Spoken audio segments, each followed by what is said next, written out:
Hey everyone, and welcome to another meeting of the Tropical Rum Society. As always, I'm your host Matt, and today we're going to be talking about a rum that I'm not super keen to try because apparently it's got a lot of coffee flavour.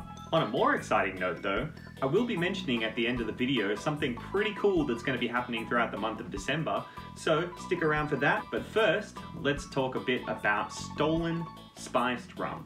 Let's kick it off with a little bit about the people who make Stolen Spiced Rum, which is Stolen Spirits. Now, unfortunately, there's not a huge amount of information about Stolen Spirits because they're a little bit of a smaller brand, but I can tell you they were started in 2010 by two New Zealanders who wanted to quit their day job.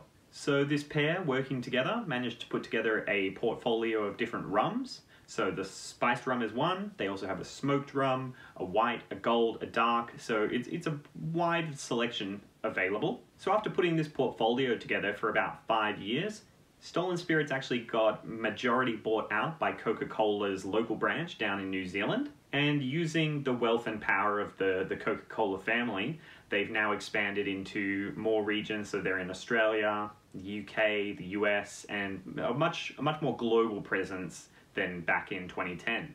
But their smoked rum is probably what they're best known for. And interestingly, a fellow society member, NATO, was actually the one to give me this bottle, and originally he thought it was the smoked rum. But today we're talking about the spiced rum, not the smoked one. There's not very much information about this at all. There's even less than there is about Stolen Spirits itself. It's actually not even listed on the company website anymore, so there has either been a rebrand or a discontinuation of this product, and I don't think you can actually even get the spiced rum anymore. As I mentioned before, NATO actually gave me this bottle, so luckily that's how I've managed to get my hands on it. If you're interested in getting a bottle of this, good luck. Let me know if you do in the comments down below. But yeah, it's definitely one that's not very widespread anymore, if it's even out at all. Apparently, from the small amount of information I did manage to find online, the Stolen Spirits guys were going for a coffee and cigarettes kind of vibe when they put this one together. On the label it says that it's infused with some roasted coffee beans and smoke flavours, and it also describes itself as being a Caribbean rum, but then elsewhere on the label says that it's from Trinidad and Tobago, so a little bit confused as to why they didn't just say it's from Trinidad and Tobago, but I guess they know what they're doing. I'm not a marketer, so probably works for them. But overall, it's obviously a spiced rum. It's 37.5%, which makes it 75 proof, and apparently is meant to smell like coffee and cigarettes. Now, I'm a little bit mixed in how I think I feel about this, because I really like smoky whiskies, and like sitting around a campfire and having that really woody kind of smoke around me is just fantastic. I love that. But on the other hand, I really detest coffee. I just hate it. I don't know what it is, it's just that flavour is really gross to me. In fact, when I was younger, I used to actually get my hot chocolates to go, even if I was staying at the cafe, just so I wouldn't have to have a mug with coffee that had been in it previously, because I could just taste the remnants of it, and I just really don't like it. So yeah, very mixed in how I feel about this one. I'm really hoping that the smoke's going to be the predominant flavour, but considering they also have a rum that's called smoked rum, I don't think it's going to be. So with that little bit of a rant off my chest, it's time to jump into the review, and we'll start that by looking at the appearance. So the bottle has a really sort of simple, classic look to it. It's got a ballooning neck that you would see in like rums of yesteryear. You have that embellishment with the raised glass, and the label is very simple, but it's quite fun. You've got that hint of curiosity and playfulness with what they've scribbled over. It's really quite a nice, simple, clean look to it. Now today, I'm just going to pour the absolute tiniest bit of this into the glass because, like I said, I don't like coffee. All right, let's crack it open. And even like, just this far away from it, I can already start to smell coffee. I don't know if it's in my mind or if it's in my nose, but yeah, okay. All right, just the smallest amount I can. There we go. Lovely. So I think that's probably the smallest pour that I've done on any of the rums so far. I mean, it's also probably the amount that I should have poured all the other ones, but you know what? They were pretty good. This one, nervous. Taking a look at the colour, we can see that it's a pretty dark rum. It's definitely got some depth to it. It's potentially coming from that infusion of the coffee and the smoke, but also I kind of have a feeling maybe it's got a little bit of added colour as well, just to really give it that deep, dark look. I guess it's time that I actually have to get my nose into this, so here we go.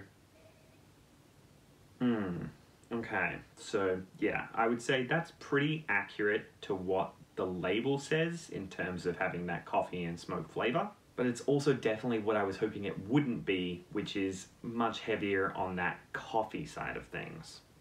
There's definitely a tinge of smoke in there as well, and I can see what they were saying in terms of that kind of coffee and cigarettes vibe.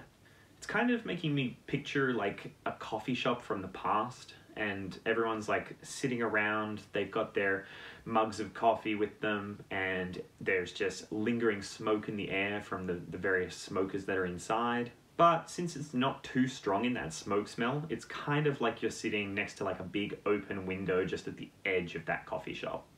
In terms of those more kind of classic rum smells, it really doesn't have too many. It's very overpowering on the coffee and the smoke. It almost kind of smells a bit bitter from the coffee, and typically when I think of a rum, I think of something that's fairly sweet. Based on this smell, I don't think I'm gonna love the taste, but let's do it. Okay, here we go.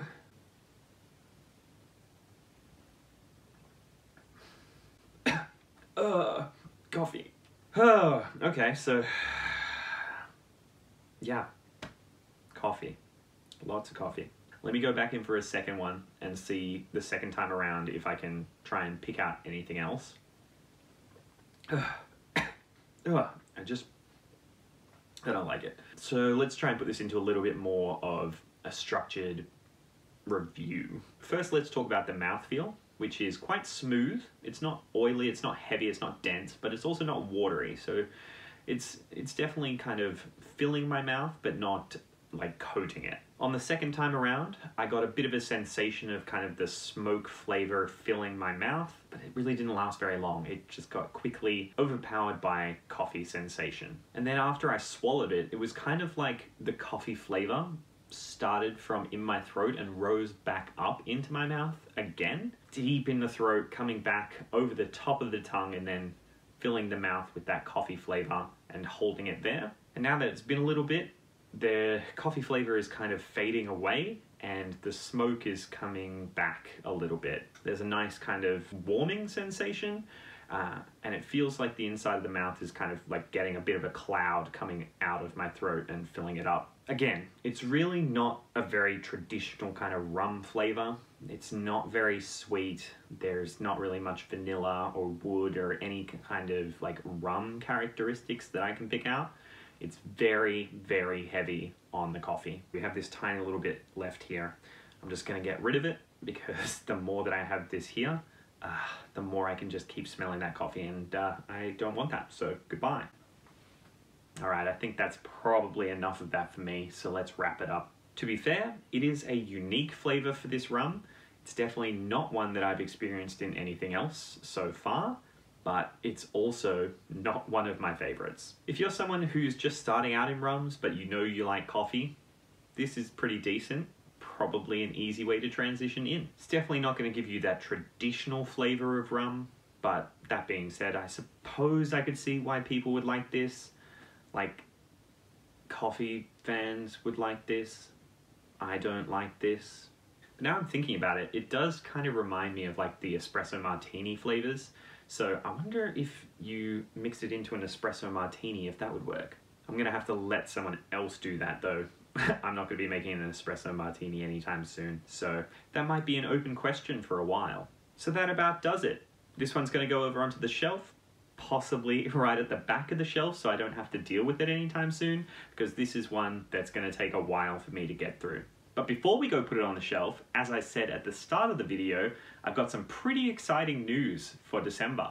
I actually got a rum advent calendar, so I've got 24 different rums that I'll be doing short reviews on in the lead up to Christmas. I have no idea what any of them are. I didn't want to look at the list of things, so it's a nice surprise. And that way, you and I can find out what they are together. Make sure you subscribe so that you can join me on that journey as we find out what each of these rums is. I'm really excited for this one because it just combines so many things that I enjoy.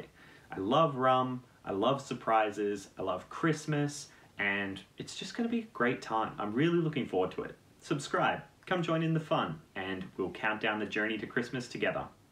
Until then, let's go get this bottle on the shelf, and I will see you in the next meeting.